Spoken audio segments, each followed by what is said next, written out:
अमेरिकी हमले में घायल मुस्तफा खामनेई जिंदा हैं या मर गए हैं?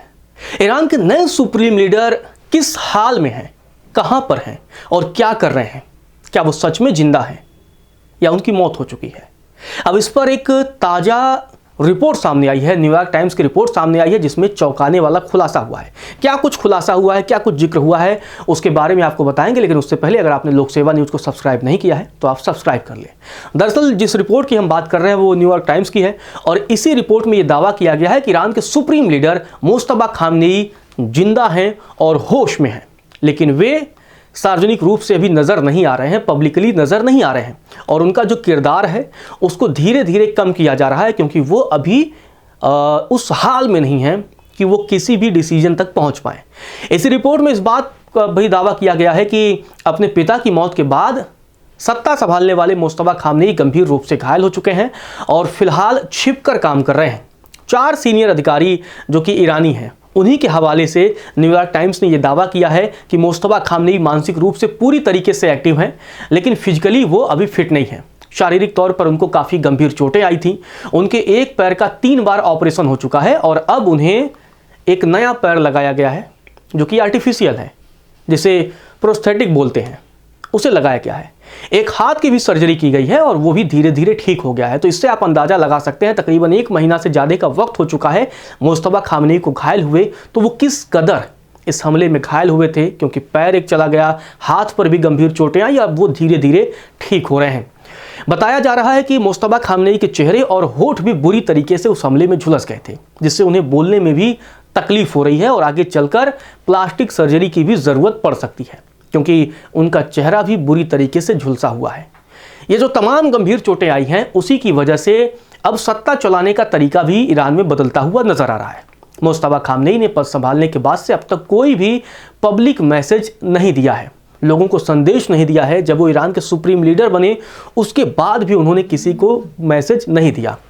रिपोर्ट में दावा किया गया है कि जानबूझकर यह फैसला लिया गया है जिससे वो कमजोर या असुरक्षित न दिखें, इसीलिए उन्हें पब्लिकली एक्टिव नहीं किया गया है और उन तक संदेश जो पहुंचाने का तरीका है वो बेहद ही गोपनीय है। मुस्तफा खामनेई तक संदेश रिटर्न में लिफाफों में सील करके एक लोगों की पूरी सीरीज बनाई जाती है और उसके बाद पहुंचाया जाता है। उसमें कार होता है, मोटरसाइकिल होता है और फिर धीरे धीरे उनके ठिकाने तक पहुंचाए जाते हैं, जिससे अमेरिकी सेना को उनके ठिकाने के बारे में जानकारी न मिले।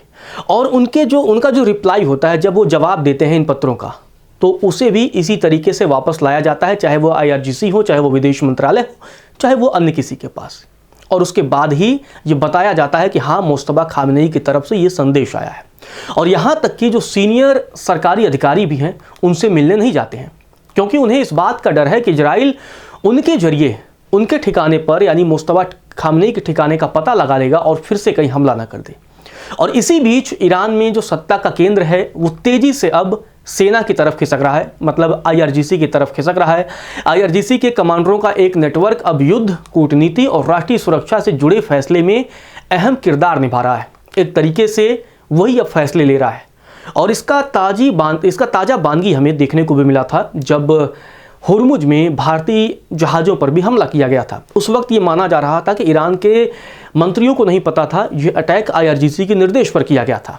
पूर्व सलाहकार हैं अब्दुल रेजा दावरी, उनका कहना है कि मुस्तफा खामनेई देश को ऐसे चला रहे हैं जैसे वह बोर्ड के डायरेक्टर हों और जनरल्स उस बोर्ड के सदस्य हों जो मिलकर फैसले लेते हैं, ये उनका दावा है। और कई जानकारों का यह भी कहना है कि ये उनके पिता के समय यानी अयातुल्ला अली खामनेई के समय की तुलना में एक बहुत बड़ा बदलाव नजर आता है, जब सारी ताकत एक ही व्यक्ति के हाथ में केंद्रित थी। अब सुप्रीम लीडर अंतिम मंजूरी तो देते हैं, लेकिन फैसलों की पहल सेना कर रही है। इसे आसान शब्दों में अगर हम समझें तो सेना डिसीजन लेती है और अंत में सिर्फ मुहर मुस्तफा खामनेई के जरिए लगता है। जैसे कि अगर कोई फैसला, जैसे इस्लामाबाद में ईरान और अमेरिका के बीच अगर बातचीत हुई तो उस बातचीत में क्या कुछ बातचीत हुआ वो ईरानी अधिकारी मैसेज के जरिए मुस्तफा खामनेई तक पहुंचाएंगे और उसके बाद मुस्तफा का क्या जवाब होता है या फिर ये बता देंगे IRGC के लोग कि हम ये करने जा रहे हैं और अंत में मुस्तफा खामनेई कहते हैं ठीक है आप कर लो। तो ऑफिशियल मंजूरी बस वो दे रहे हैं, डिसीजन उनकी तरफ से अभी भी नहीं लिया जा रहा है।